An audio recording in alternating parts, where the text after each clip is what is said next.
Dalawang insidente ng karahasan na kinasangkutan ng mga minor de edad ang nahulikam sa Mandaluyong.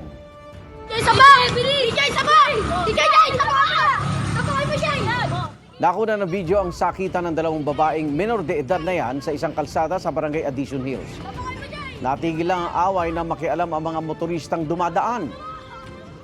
Sa hiwalay na insidente, naglalakad naman pauwi ang dalawang estudyante nang sumulpot ang ilang kapwa kabataan. Inupakan nilang isa sa dalawang estudyante.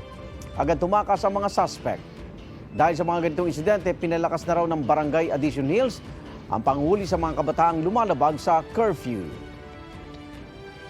Igan, mauna ka sa mga balita. Mag-subscribe sa GMA Integrated News sa YouTube.